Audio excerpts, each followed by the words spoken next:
الحمد للہ رب العالمین والصلاة والسلام علی سید الانبیاء والمرسلین سیدنا و مولانا محمد وعلی آلہ واصحابہ اجمعین اما بعد وعن ابی ہریرہ رضی اللہ تعالی عنہ قال قال رسول اللہ صلی اللہ علیہ وسلم ما من ایام العمل الصالح فیہن احب الی اللہ من هذه الایام الى آخر الحدیث او کما قال رسول اللہ صلی اللہ علیہ وسلم۔ بزرگان محترم، عزیزوں اور بھائیوں،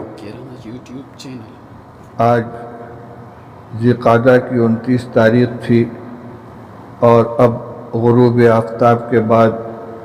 ذی الحجہ کا آغاز ہو چکا ہے۔ ذی الحجہ کا مہینہ اپنی خصوصیات، اپنے فضائل اور اپنے مخصوص اعمال کے اعتبار سے سال کے دیگر مہینوں کے مقابلے میں بڑی اہمیت کا حامل ہے۔ کچھ اعمال اس مہینے کے ساتھ مخصوص ہیں، جن میں سب سے اہم اسلام کے 5ویں رکن فریضہ حج کی ادائیگی ہے، جو 8 ذی الحجہ سے 12 ذی الحجہ تک مکہ مکرمہ اور اس کے اطراف کے جو مشاعر ہیں منی، مزدلفہ، عرفات میں ادا کیے جاتے ہیں۔ دوسرا اہم عمل قربانی کا عمل ہے، جو 10، 11، 12 ذی الحجہ کو انجام دیا جاتا ہے۔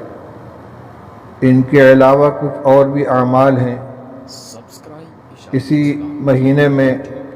5 دن ایام تشریق کے ہیں،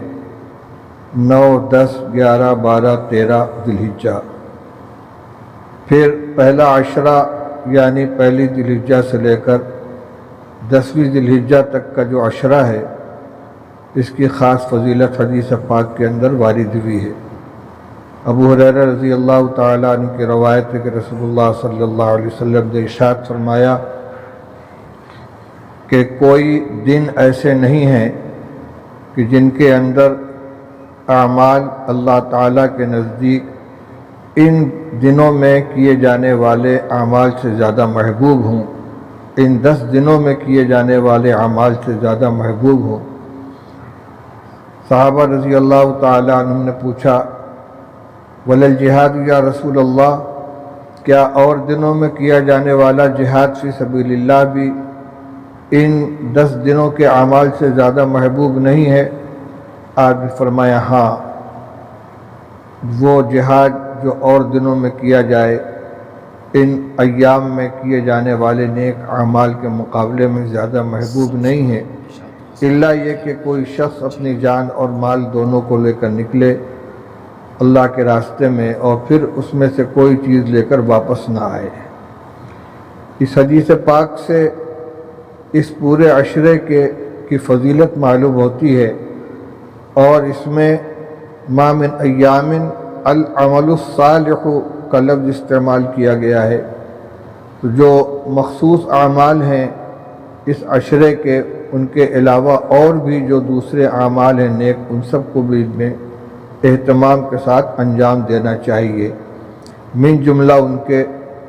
پہلی تاریخ سے لے کر 9ویں ذی الحجہ تک کی 9 تاریخوں میں نفلی روزہ رکھنا ہے، چونکہ 10، 11، 12 تاریخ میں 10، 11، 12، 13 تاریخ میں روزہ رکھنا ممنوع ہے، اس لیے پہلی سے لے کر 9 تاریخ تک روزہ رکھا جائے، اور ان میں بھی 9ویں تاریخ جو یوم عرفہ کہلاتی ہے، اس دن کے روزے کی سب سے زیادہ اہمیت ہے۔ اس لیے اللہ تعالی ہمت عطا فرمائے تو پورے عشرے کا، اور اگر یہ ممکن نہ ہو تو جتنا ہو سکے، اور کم سے کم 9ویں ذی الحجہ کا روزہ ہر ایک کو رکھنا چاہیے۔ ان کے علاوہ اور جو نیک اعمال ہیں، جن میں صدقات، خیرات، اور خاص طور سے اس زمانے میں جب کہ تمام لوگ اور خاص طور سے ہمارے ایمان والے بھائی مختلف دقتوں کا شکار ہیں، معاشی پریشانیوں میں مبتلا ہیں، اللہ تعالیٰ نے اگر وسعت عطا فرمائی ہو تو صدقات، خیرات اور مالی امداد کے ذریعے ان کو سہارا دیا جائے۔ ایسے ہی نفل نمازیں، قرآن پاک کی تلاوت، دعا و استغفار اور مختلف قسم کے نیک اعمال کیے جائیں اور گناہوں سے اپنے آپ کو بچایا جائے۔ رات کی بھی عبادت کا اہتمام کیا جائے، دن کی عبادت کا بھی اہتمام کیا جائے۔ تو ان 10 دنوں میں ایک تو 9 تاریخ تک کا روزہ ہوا، دوسرے جو نیک اعمال ہیں ان کا اہتمام، اور پھر 10ویں ذی الحجہ سے قربانی کے ایام شروع ہو جاتے ہیں، 10، 11، 12، جس میں ہر صاحب استطاعت کے اوپر قربانی کرنا واجب قرار دیا گیا ہے۔ اور صاحب استطاعت سے مراد وہ شخص ہے کہ جس کے پاس جس کے پاس نصاب کے بقدر سونا، چاندی، روپیہ، پیسہ، مال تجارت یا روزمرہ کی ضروریات سے فاضل سامان موجود ہو۔ نہ اس کے لیے مال نامی ہونا شرط ہے، نہ اس کے لیے سال پر گزرنا ضروری ہے جو زکوٰۃ کے نصاب میں جو شرطیں ہیں، بلکہ اگر قربانی کے ایام میں 12 تاریخ کے غروب آفتاب سے پہلے تک بھی اگر کوئی شخص مالک ہو جاتا ہے تو اس پر قربانی واجب ہوتی ہے۔ اس وقت کاروباری دقت اور تنگ دستی کی وجہ سے بہت سے لوگ اس صورتحال کا شکار ہیں کہ گھر میں زیورات موجود ہیں یا ان کاروباری ہیں اور ان کے پیسے پارٹی کے پاس، گاہک کے پاس موجود ہیں، لیکن نقد پیسہ ان کے پاس موجود نہیں ہے۔ وہ سوال کر رہے ہیں کہ قربانی کا واجب ادا کرنے کی کیا شکل ہوگی۔ تو بھائی مسئلہ تو یہی ہے کہ جو صاحب استطاعت ہوگا اس کے ذمہ قربانی واجب ہوگی، اور قربانی کا بدل ایام قربانی میں کچھ بھی نہیں ہے۔ قربانی کرنا ہی واجب ہے تو قربانی ہی کی جائے گی، چاہے سالم جانور قربان کیا جائے یا بڑے جانور کے اندر حصہ لے لیا جائے۔ اگر کسی کے پاس اتنی استطاعت نہیں ہے کہ وہ پورا جانور قربان کر سکے تو مختلف اداروں کی طرف سے قربانی کا اعلان ہوتا ہے، 2000 یا کم و بیش روپے کے عوض میں ایک قربانی کا حصہ لے کر کم از کم جس کے اوپر واجب وہ ادا کر لیں۔ گھر میں جو صاحب استطاعت ہے، اگر زیور کی مالک عورت ہے وہ صاحب حیثیت ہے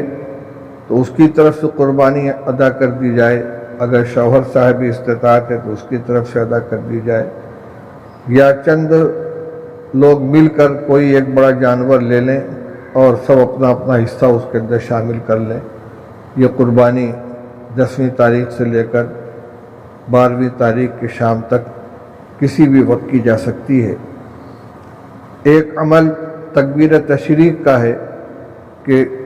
9 ذی الحجہ کی فجر سے لے کر 13 ذی الحجہ کی عصر تک ہر فرض نماز کے بعد ایک مرتبہ اللہ اکبر لا الہ الا اللہ واللہ اکبر وللہ الحمد، یہ تکبیر کہنا واجب ہے۔ مرد حضرات قدر بلند آواز سے کہیں گے